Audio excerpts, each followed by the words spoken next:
नमस्कार दोस्तों, Alisha success point पर आपका स्वागत है।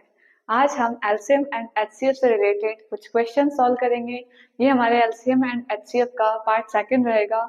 इससे पहले वीडियो में हमने एलसीएम और एचसीएफ का जो कंसेप्ट है वो देखा था और साथ में उससे रिलेटेड कुछ क्वेश्चन सॉल्व किए थे। तो आइए स्टार्ट करते हैं हमारे आज की वीडियो।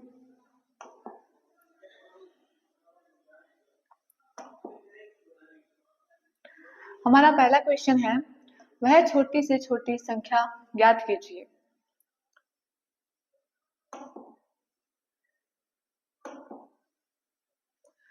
वह छोटी से छोटी संख्या ज्ञात कीजिए जिसमें 27, 42, 63 और 84 से भाग देने पर प्रत्येक दशा में 21 शेष बचे। अब जैसा कि हमने एलसीएम के कंसेप्ट में पढ़ा था, जब भी हमसे छोटी से छोटी संख्या से रिलेटेड क्वेश्चन पूछा जाए तो हम हमेशा एलसीएम फाइंड करते हैं। यानी जब भी आपसे दी गई संख्याओं में छोटी से छोटी संख्या पूछ ली जाए और उन छोटी से छोटी संख्या जिसमें दी गई संख्याओं से भाग देने पर भाग पूरा पूरा चल जाए, यानी जैसे 2 और 3 है, उसका एलसीएम होता है 6। अब 6 में 2 का भी पूरा भाग जाता है, 6 में 3 का भी पूरा भाग जाता है। एलसीएम के नाम की फुल फॉर्म से हमने इसके कंसेप्ट को देखा था कि एलसीएम है वह न्यूनतम संख्या होती है। एलसीएम यानी एल यानी लीस्ट कॉमन फैक्टर, वह न्यूनतम संख्या जिसमें दी गई संख्याओं का पूरा पूरा भाग जाए, वो होती है हमारा एलसीएम। अब हमसे ये जो एलसीएम होता है किसी भी संख्या का, उसमें दी गई संख्याओं का पूरा पूरा भाग जाता है। लेकिन अब हमसे पूछा गया है कि जो दी गई संख्याएं हैं 27, 42, 63 और 84, इसके प्रत्येक दशा में 21 शेष बचे। यानी अगर इनका एलसीएम ज्ञात करना हो तो पूरा पूरा भाग जाएगा, यानी जो हमारा शेषफल है वो शून्य रहता है। जैसे कि एक आसान से उदाहरण से देखेंगे, 2 और 3 का एलसीएम 6 होता है, 6 में 2 का भी पूरा भाग जाता है, 6 में 3 का भी पूरा भाग जाता है। लेकिन अब जो हमसे संख्याएं दी गई हैं, इनके अंदर जो शेषफल है प्रत्येक दिशा में, यानी हर संख्या में भाग देने पर जो एलसीएम आएगा उसके अंदर प्रत्येक संख्या का उस एलसीएम के अंदर भाग देने पर जो शेषफल है वो हमारा बचना चाहिए 21। यानी हम अगर दी गई संख्याओं का एलसीएम ज्ञात कर लें और अगर उसमें 21 जोड़ दें तो ऐसी कंडीशन में हमारा आंसर मिल जाएगा। जैसे 100 है, 100 में 10 का पूरा पूरा भाग जाता है, शेषफल रहता है 0। जो शेषफल है वो रहता है 0। लेकिन अगर मुझे शेषफल 1 प्राप्त करना हो तो मैं इसमें 1 जोड़ूंगी, 100 में 1 जोड़ूंगी, 101। अगर मुझे शेषफल 2 प्राप्त करना हो तो मैं 100 में 2 जोड़ूंगी। अभी ऐसा ही कुछ यहाँ पर हो रहा है। जो हमारा एलसीएम आएगा उसके अंदर हर संख्या का भाग देने पर, जो भी एलसीएम आएगा इन संख्याओं का, उसमें हर संख्या का भाग देने पर जो शेषफल है वो 21 बचना चाहिए। शेषफल है वो हमारा बचना चाहिए 21। यानी हम एलसीएम फाइंड करेंगे और उसमें क्या जोड़ देंगे 21, क्योंकि एलसीएम में अगर आप इन दी गई संख्याओं के एलसीएम में इन प्रत्येक संख्या का भाग देंगे, एलसीएम में 42 का भाग देंगे, तो हर बार जो शेषफल है वो प्राप्त होगा 0। शेषफल जो 0 प्राप्त होगा, लेकिन हमें 21 चाहिए, तो हम एलसीएम ज्ञात करने के बाद में उस एलसीएम के अंदर 21 को जोड़ देंगे। ये रहेगा हमारे इस क्वेश्चन का कंसेप्ट। तो सबसे पहले हम ज्ञात करते हैं एलसीएम। देखिए, एलसीएम ज्ञात करने के 2 तरीके हमने देखे थे लास्ट वीडियो में। आप उनमें से कोई भी तरीका यूज कर सकते हैं। सबसे पहले 2 का भाग देंगे प्रत्येक संख्या में। जब तक 2 का भाग जा रहा है तब तक हम प्रत्येक संख्या में 2 का भाग दे देंगे। अब दी गई संख्याओं में 2 का भाग नहीं हो रहा है तो हम 3 पर आएंगे और 3 का भाग देंगे। अभी भी 3 का भाग जा रहा है तो फिर से 3 का भाग दिया।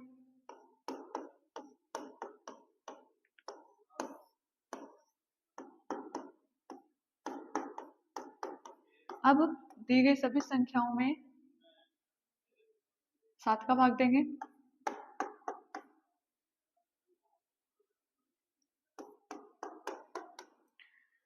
जैसे हमारा आंसर 1 प्राप्त होता है, यानी सारे जो शेषफल है या भागफल है जो 1 बच जाते हैं, तो हमारे जो दी गई जो संख्याएं आई है उनका हम गुणा कर लेंगे। 2 गुणा 2 4, 4 गुणा 3 12, 12 गुणा 3 36, 36 गुणा 3 108 और 108 गुणा 7 756। ये तो दी गई संख्याओं का एलसीएम आया। 27, 42, 63 और 84 का जो एलसीएम है वो आया 756। यानी 756 में जब आप प्रत्येक संख्या का भाग देंगे तो शेषफल 0 प्राप्त होगा, 0 प्राप्त होगा। लेकिन हमें शेषफल प्राप्त करना था 21। तो ऐसे छोटे से छोटी संख्या जिनमें इनसे भाग देने पर 21 बचे, तो जो हमारा एलसीएम आया है उसमें हम 21 जोड़ देंगे तो हमारा उत्तर आ जाएगा 777। तो ये हमारा हो जाएगा आंसर।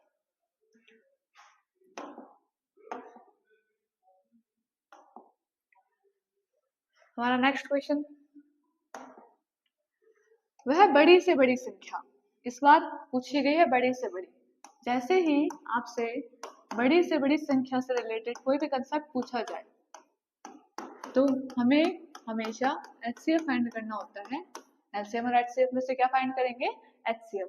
तो वह बड़ी से बड़ी संख्या कौन सी है जो 147, 168, 210 और 315 में से प्रत्येक को पूर्णतया विभक्त कर दे। अब जो एचसीएफ होता है वो एक ऐसी संख्या होती है जो दी गई संख्याओं को पूरी तरह विभाजित करती है।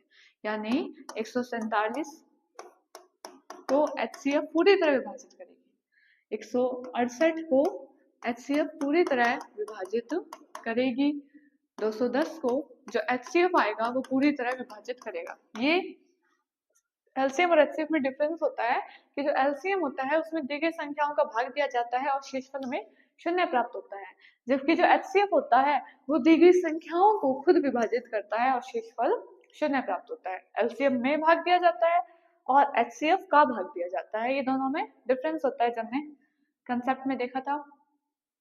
अब हमसे पूछा गया है कि बड़ी से बड़ी संख्या कौन सी है जिनमें इनमें से प्रत्येक को पूर्णतः विभक्त कर दे, यानी हमें फाइंड करना है इन सभी संख्याओं का एचसीएफ। 147, 168, 210 और 315, हमें इनका एचसीएफ ज्ञात करना है। अब हम यहाँ देखेंगे कि हमने लास्ट वीडियो में एचसीएफ ज्ञात करने के 2 तरीके देखे थे। एक तो कि सबसे जो न्यूनतम संख्या होती है वो, या उसका 1/2, 1/3 इस प्रकार। यानी सबसे पहले आप न्यूनतम संख्या जो है उसको देखेंगे, उस न्यूनतम संख्या में क्या न्यूनतम संख्या सभी संख्याओं का विभाजित कर पा रही है। अगर ऐसा नहीं है तो हम उसका 1/2 करते, फिर 1/3, फिर 1/4 इस प्रकार। दूसरा तरीका हमने देखा था कि इन सभी संख्याओं में जो ऐसे संख्या का भाग दे जो कि इन सभी को विभाजित करे, यानी 147, 168, 210, 315। यानी प्रत्येक संख्या में जिस संख्या का भाग जाए, जैसे 2 का हर संख्या में भाग नहीं जा रहा तो हम 2 को नहीं देखेंगे, 3 का सभी संख्याओं में भाग जा रहा है तो हम पहले 3 से भाग करेंगे, फिर 3 का जब तक सभी संख्याओं में भाग जा रहा है, यानी ऐसा हर संख्या में 3 का भाग जाना चाहिए तो हम 3 को चूज करेंगे।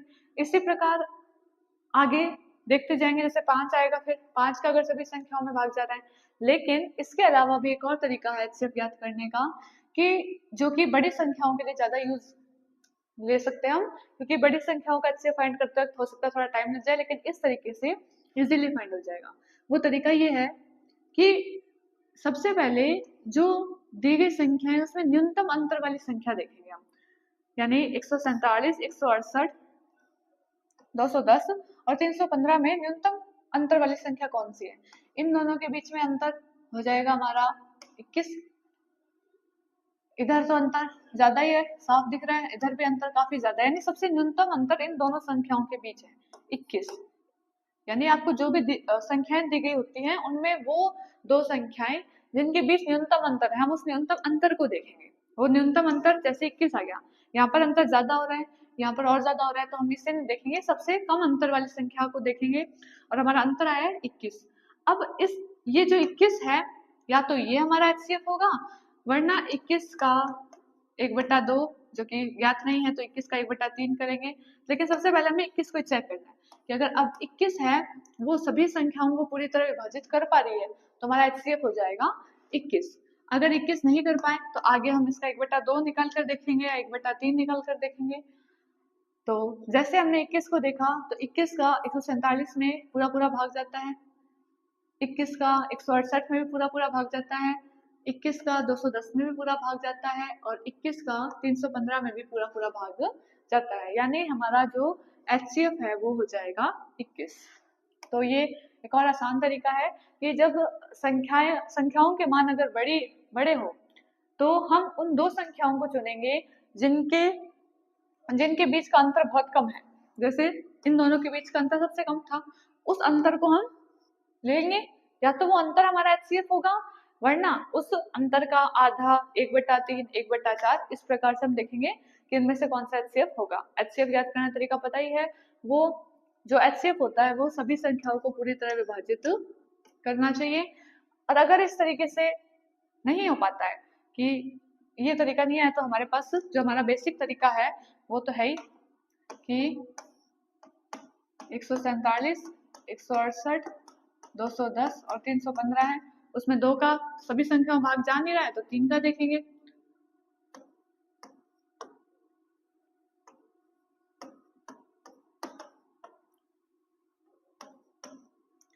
फिर अब इसमें 3 का भाग नहीं जा रहा, फिर 5 का भी सभी संख्याओं में नहीं जा रहा है, फिर 7 का देखेंगे, 7 का सभी संख्याओं में भाग जा रहा है।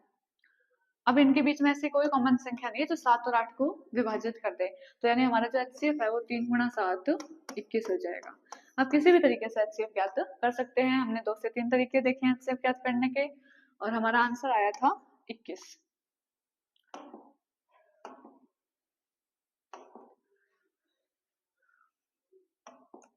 हमारा क्वेश्चन नंबर 3 रहेगा, वह अधिकतम संख्या कौन सी है जो 110 और 128 को विभाजित करने पर एक समान शेषफल 2 देती है।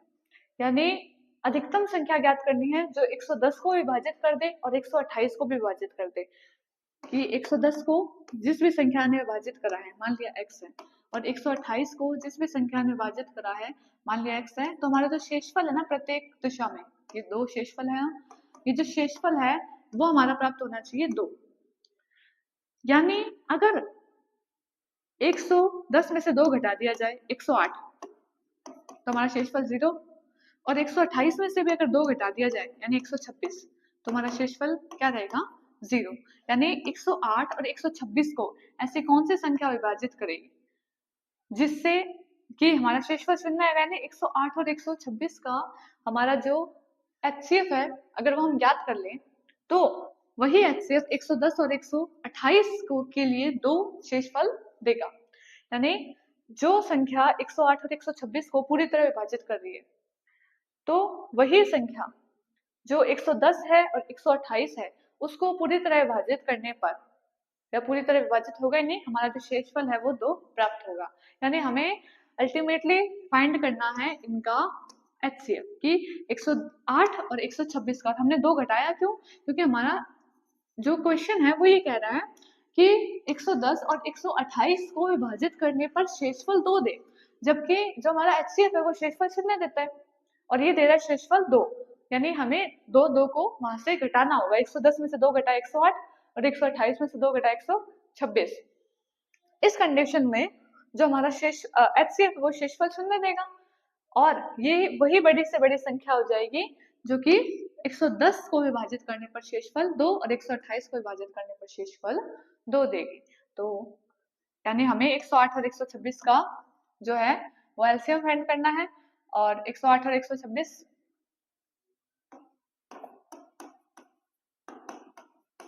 किसी भी तरीके से करते हैं, या तो इनके अंतर वाले तरीके से भी कर सकते हैं। 108 और 126 के अंदर अंतर हो जाएगा 18 का, और जो 18 है वो 108 को पूरी तरह विभाजित करता है या नहीं करता, और 126 को 18 पूरी तरह विभाजित करता है या नहीं करता, ये देखेंगे। तो जो 108 और 126 है वो 18, 108 और 126 को पूरी तरह विभाजित कर रहा है, यानी जो हमारा 18 है वो HCF हो जाएगा, क्योंकि 108 और 126 का अंतर हमने देखा 18 है वो 108 को भी पूरी तरह विभाजित कर रहा है, और 18 है वो 126 को भी पूरी तरह विभाजित कर रहा है, जो कि HCF है वही यही बताता है हमें कि वो ऐसी संख्या जो कि दी गई संख्या को पूरी तरह विभाजित कर दे और जो शेषफल है वो हमें प्राप्त हो 0 है। तो इस प्रकार की जो संख्याएं हैं जिसके अंदर शेषफल के रूप में प्रश्न पूछ लिया जाए कि शेषफल जितना बच रहा है, फिर हमें HCF फाइंड करना हो, क्योंकि बड़ी से बड़ी संख्या फाइंड करनी है और HCF फाइंड करना है। और अगर आपसे शेषफल के रूप में कोई भी क्वेश्चन पूछा जाए तो सबसे पहला यही कंसेप्ट है कि उन दी गई संख्याओं में से शेषफल को घटाना है, जो भी शेषफल बच रहा है, और जो संख्याएं घटाने के बाद बची उनका हम ज्ञात कर लेंगे HCF, और वही हमारा हो जाएगी उत्तर।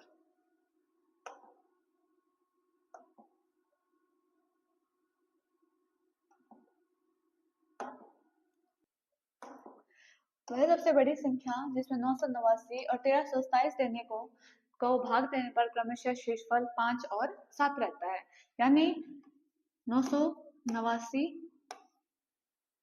में जिस भी संख्या का भाग देंगे वो शेषफल देगी 5, और 1327 में जिस भी संख्या का भाग देंगे वो भी शेषफल देगी हमें 5।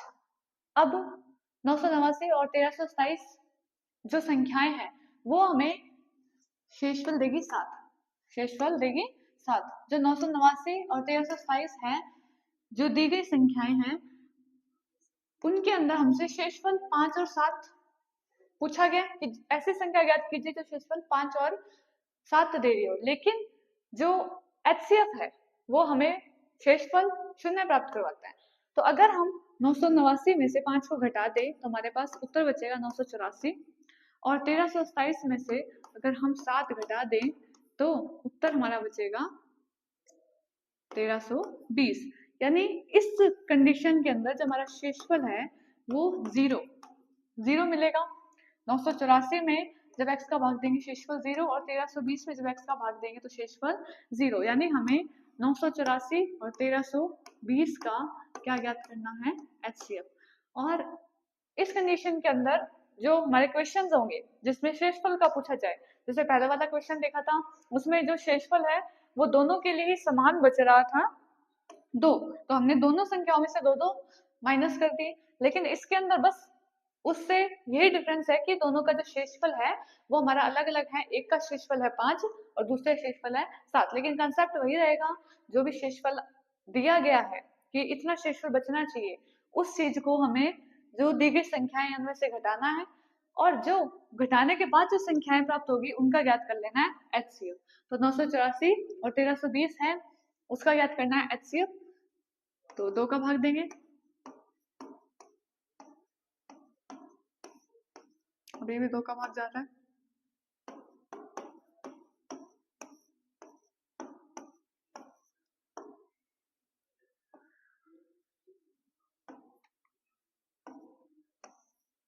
अब दोनों में 2 का नहीं जा रहा, लेकिन दोनों में 3 का भाग जा रहा है, तो हम 3 का देंगे।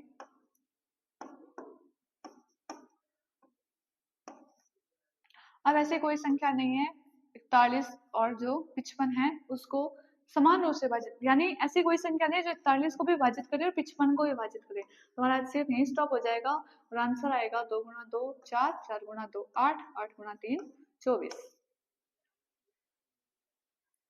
यानी हमारा HCF हो जाएगा 24।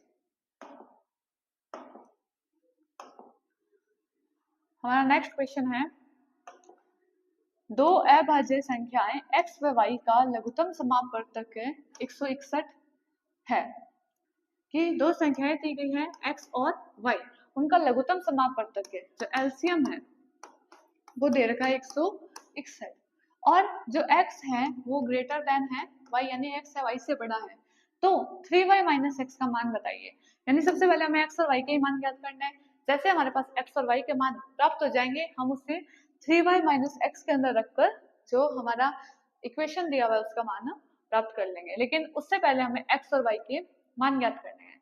अब हमें जो x और y है उनका लघुत्तम समापवर्तक है 161 है।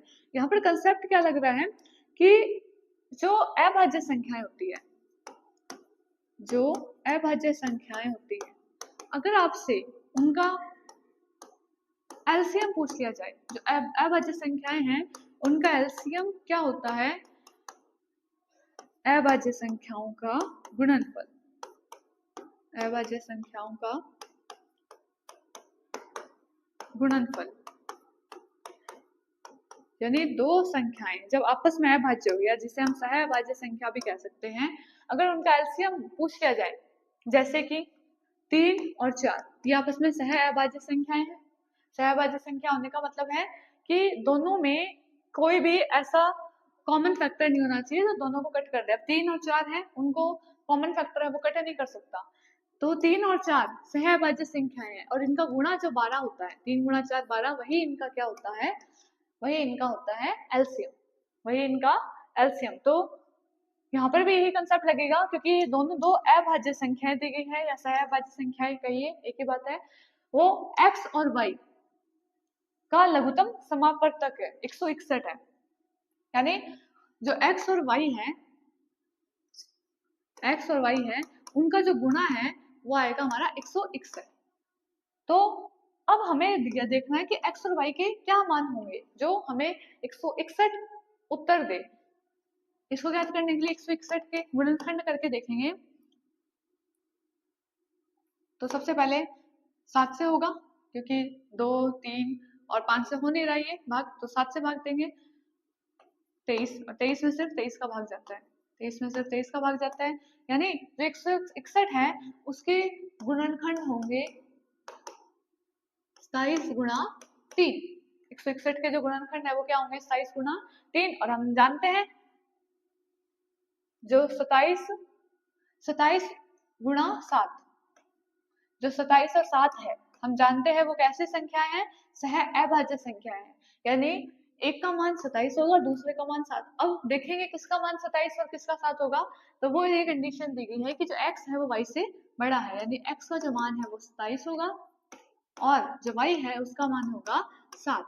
अब जैसे ही हम ये मान 3y माइनस x में रखेंगे, तो 3 गुणा y का मान है 7 माइनस 27, तो 21, y का मान है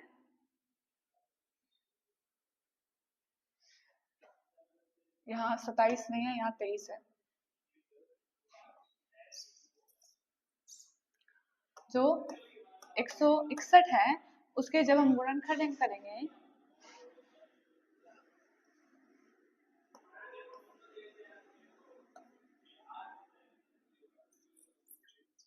एक सौ इकसठ के जो हम गुणनखंड करेंगे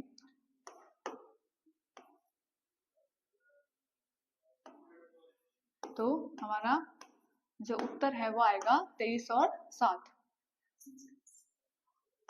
23 और 7।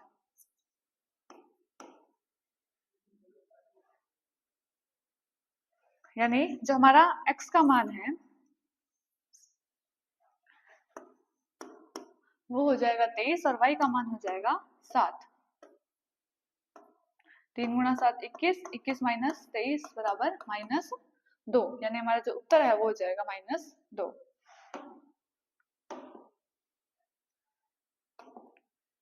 हमारा नेक्स्ट क्वेश्चन देखिए, संख्याएं 77, 99 व x का महत्व पर 11 व लसागु पर 3465 है, तो x का न्यूनतम मान क्या हो सकता है। यानी इस बार हमसे ना एचसीएफ पूछा है ना एलसीएम पूछा है, इस बार दोनों ही संख्याएं, दोनों ही जो मान है दिए गए हैं। महत्व को 11 दिया गया है, महत्व पर यानी एचसीएफ है हमारा 11, और जो हमारा एलसीएम है वो है 3465। हमसे पूछा गया है x का न्यूनतम मान, तो जो संख्याएं हैं वो है 77, 99 और x। अब x का न्यूनतम मान क्या हो सकता है, तो देखेंगे कि जो संख्याएं हैं 77, 99 व x, उसका यानी संख्याओं और महत्व के बीच जो रिलेशन होता है, संख्याओं और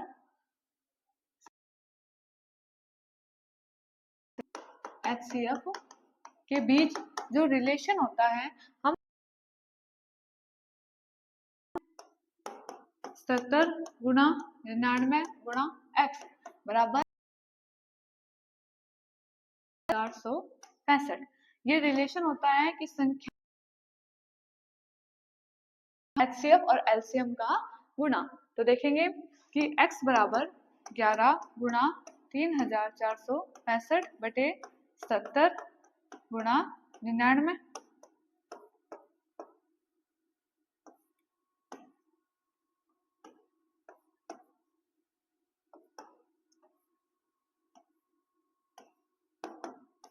तो जो हमारा आंसर आएगा वो आ जाएगा 5, यानी x का मान क्या हो जाएगा 5, क्योंकि हमसे पूछा है 77 99 का x का जो मैसअप है वो 11 है और लैसअप है 3465। तो x का न्यूनतम मान पूछा है, जो x संख्या है उसके स्थान पर क्या मान हो सकता है।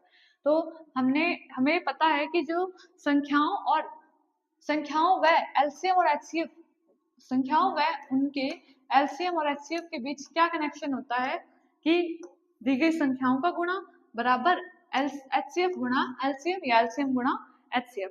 अब x का मान हमें ज्ञात नहीं है, बाकी सभी संख्या में ज्ञात है, तो इसको पक्षांतरण में भेजकर x का मान ज्ञात करेंगे, जो कि आएगा 5।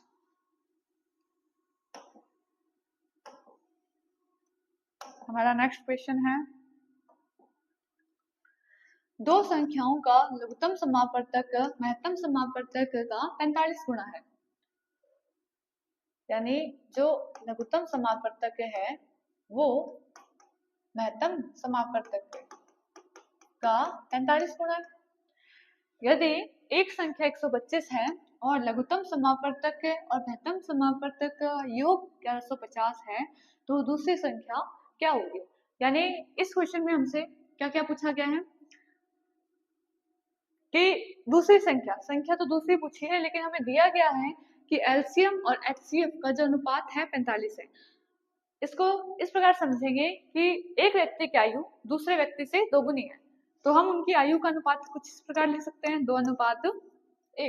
ये जो एक व्यक्ति की आयु है वो 2 है, एक व्यक्ति की आयु दूसरे व्यक्ति की आयु से दोगुनी है, तो इसकी जो भी आयु होगी, इस व्यक्ति की जो भी आयु होगी उससे ये दोगुना होगा, तो उसका अनुपात है वो 2:1 हो जाएगा। तो इसी प्रकार जो लघुत्तम समापवर्तक है और महत्तम समापवर्तक है इसका 45 गुना है। यानी जो एलसीएम और एचसीएफ का अनुपात है वो है 45:1। और फिर दिया गया है लघुत्तम समापवर्तक और महत्तम समापवर्तक का योग 1150 और उनका योग दे रखा है 1150। यानी जो भी दो संख्याएं हैं, एलसीएम हमें पता नहीं है क्या है, एचसीएफ हमें नहीं पता क्या है, लेकिन हमें इनका अनुपात पता है, क्योंकि इसका 45 गुना है तो अनुपात 45:1 आ गया। और हमें साथ में ये पता है कि उनका जो योग है वो 1150 है। यानी जो टोटल है इनका टोटल कितना हो जाएगा 46। तो हमने अनुपात हल करने का तरीका होता है कि जो कुल मान दिया गया होता है उसमें, यानी जितना उसका योग है उसमें उनके कुल मान का भाग दें, और जिसका आपको मान ज्ञात करना है, यहाँ पर किसका ज्ञात करना है 45 का, क्योंकि 1150 तो इसका कुल योग हो गया, इन दोनों संख्याओं का योग कितना हो गया 46। अब हमें ज्ञात किसका करना है 45, यानी जो एलसीएम है उसका क्या मान हो सकता है वो ज्ञात करना है। तो एलसीएम का मान ज्ञात करने के लिए जो 45 है उससे इस जो अनुपात है इसको गुणा कर देंगे 1150/46 को, और हमारा उत्तर आएगा यहाँ पर 25। हमारा उत्तर क्या आएगा 25 और 25 गुणा 45। तो यानी हमारा जो एलसीएम होगा वो 25 गुणा 45 होगा, क्योंकि जो 45 अनुपात है वो एलसीएम के लिए दिया गया है। तो हमारा एलसीएम आ गया 25 गुणा 45। इसको हल करने की जरूरत नहीं है। और इसी प्रकार जब हमें एचसीएफ ज्ञात करना है तो जो ये अनुपात है कि 1150 बटा कुल मान 46 और हमारा एचसीएफ कितना है 1, तो इसका जब 1150 में 46 का भाग देंगे तो हमारा उत्तर कितना आएगा 25। 25 गुणा 1, जो हमारा एचसीएफ है वो क्या आ गया 25। तो यहाँ से हमने एचसीएफ और एलसीएम फाइंड कर लिए। अब हमें पूछा गया है दी गई संख्याएं। तो अभी अभी हमने दोनों में रिलेशन पढ़ा था कि संख्याओं का गुणा बराबर एलसीएम गुणा एचसीएफ। तो संख्याएं, एक संख्या दी गई है 125, दूसरी संख्या ज्ञात करनी है, बराबर एलसीएम गुणा एचसीएफ। एलसीएम है 25 गुणा 45 गुणा एचसीएफ है 25, इसका भाग देंगे 125 का, ये बटा में जाएगा।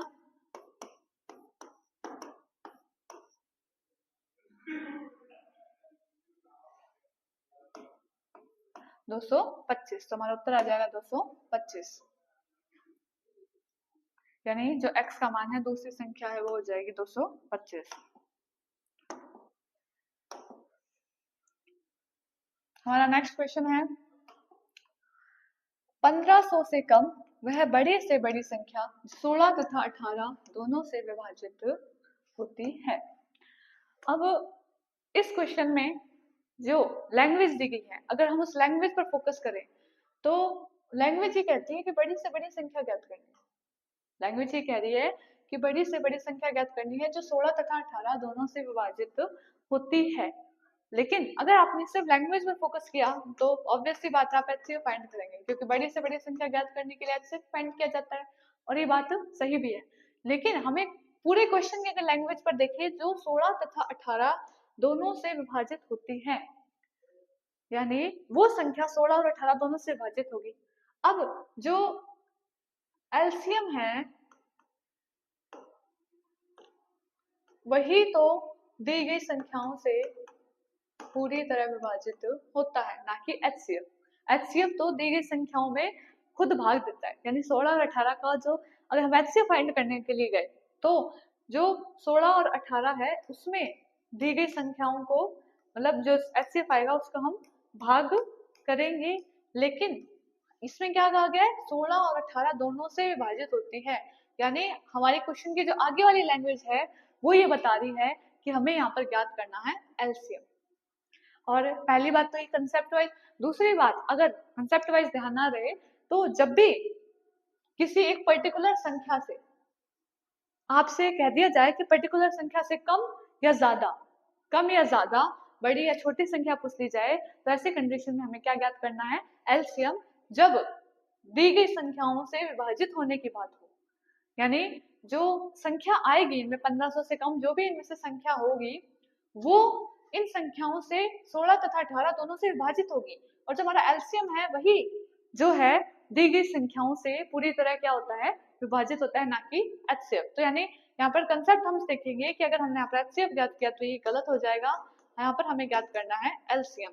तो हमेशा बड़ी से बड़ी या छोटी से छोटी देखते ही एलसीएम और एचसीएफ फाइंड करने का डिसीजन लेने से पहले ये देखेंगे कि थोड़ा आगे क्वेश्चन के अंदर कि किस प्रकार की और चीजें दी गई है। जैसे इस क्वेश्चन में कंफ्यूज करने के लिए यहाँ पर बड़ी से बड़ी संख्या दे दी, वैसे क्वेश्चन बनाने का तरीका भी यही था कि हमें बड़ी से बड़ी संख्या ज्ञात करनी है, लेकिन वो होनी चाहिए 1500 से कम, और वो 16 और 18 दोनों से पूरी तरह क्या हो, विभाजित हो। तो ऐसी कंडीशन में हम यहाँ पर क्या ज्ञात करेंगे, एलसीएम। तो देखते हैं, सबसे पहले 16 और 18 का एलसीएम ज्ञात करेंगे। 16 और 18, 16 और 18 का एलसीएम,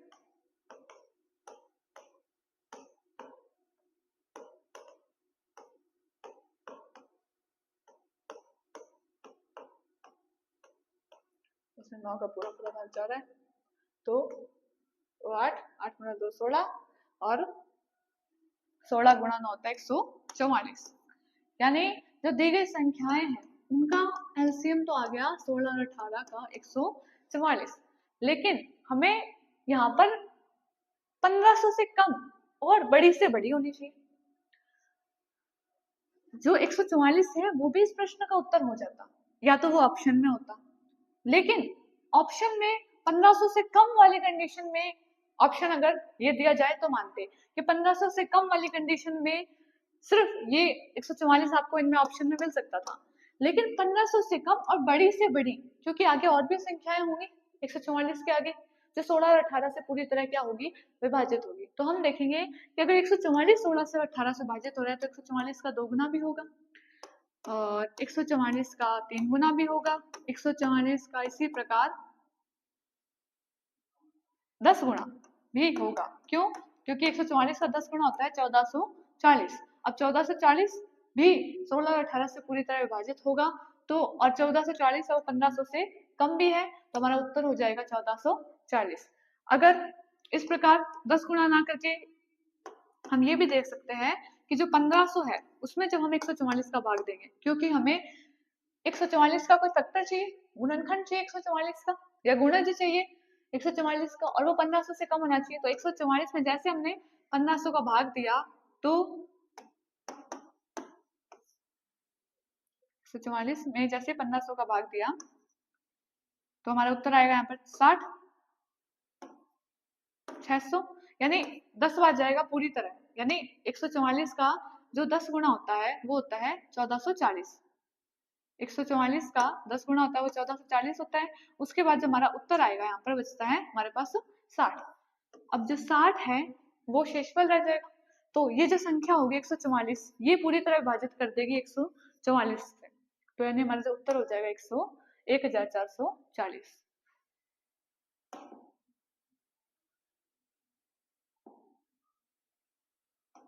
हमारा अगला क्वेश्चन देखिए,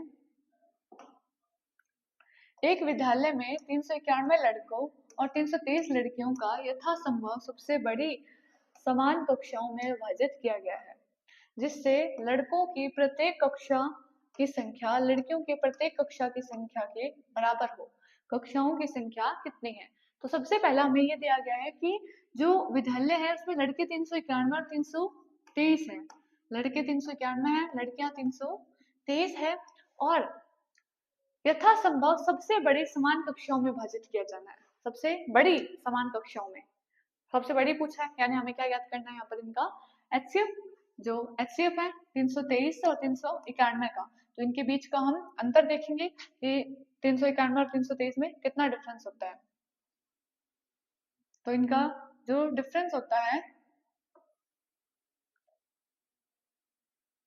68, 391 और 323 में कितना डिफरेंस है 68। अब 68 है उसका 391 में पूरा पूरा भाग नहीं जा रहा, क्योंकि ये विषम संख्या है और ये सम संख्या है, और 323 में भी पूरा पूरा भाग नहीं जा रहा है, तो हम 68 का आधा देखेंगे, इसका आधा होता है 34, 34 भी सम संख्या है, तो उसका 391 और 323 में पूरी पूरी तरह भाग नहीं जा रहा। अब हम 68 का 4 गुना देखेंगे, इस 68 का 4 गुना होता है 17, 68 का जो 1/4 गुना है वो कितना होता है 17। तो जो हमारा विद्यार्थियों की संख्या होगी, ये जो 17 है वो आई हमारी क्या विद्यार्थियों की संख्या, कि न्यूनतम सॉरी अधिकतम कितने विद्यार्थी हो सकते हैं 17 विद्यार्थी हो सकते हैं। यानी जैसे हमने 391 और 323 जो कि कक्षा में लड़के और लड़कियों की संख्या थी, हमने जैसे इनका एचसीएफ निकाला तो हमारा उत्तर आया 17, यानी जो 17 है ये हमारे विद्यार्थियों की संख्या है कि इतने विद्यार्थी प्रत्येक कक्षा में आने चाहिए, अधिकतम इतने ही विद्यार्थी प्रत्येक कक्षा में आ सकते हैं यदि हमें बराबर बराबर बांटना है। सभी कक्षाओं में अगर विद्यार्थियों को बराबर बांटना है तो एक कक्षा में अधिकतम कितने विद्यार्थी बैठ सकते हैं, वो संख्या आ गई है 17। तो अधिकतम का पूछते हमने एचसीएफ फाइंड कर लिया, लेकिन हमसे पूछा गया है कि कक्षाओं की संख्या कितनी है, यानी कक्षाएं कितनी होगी कि ये जो 17 विद्यार्थी हैं ये इन सब में प्रॉपरली बैठ सके। तो ऐसी कंडीशन में 391 में हम 17 का क्या देंगे भाग देंगे, 17 गुणा 2 34, 17 गुणा 3 51 यानी 23, और फिर 323 में हमने जब 17 का भाग दिया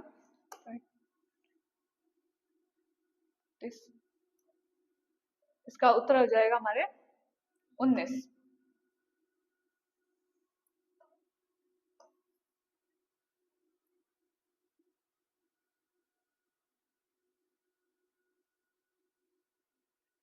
उसका उत्तर हो जाएगा 19। 17 में जैसे हमने 323 में जैसे 17 का भाग दिया, अब ये तो थी लड़कियों की संख्या, लड़कों की कक्षाओं की संख्या 23 और ये आई है लड़कियों की कक्षा की संख्या 19। हमसे पूछी है कुल कक्षाओं की संख्या, तो जैसे हमने 23 में 19 को जोड़ा हमारा उत्तर आएगा 42।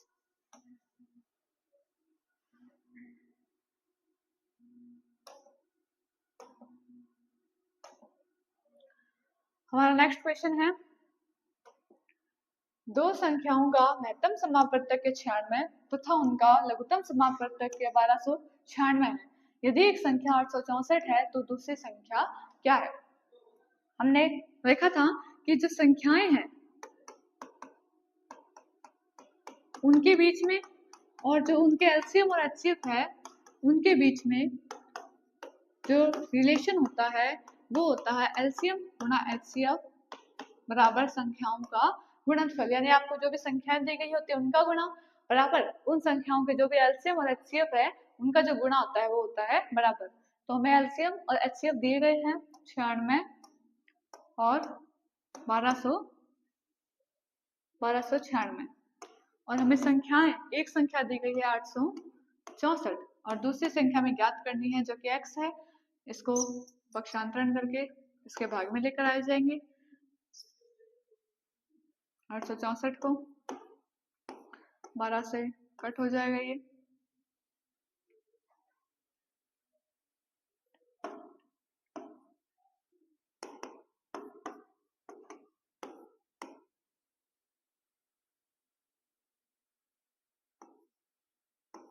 तो हमारा जो उत्तर है वो हो जाएगा 144।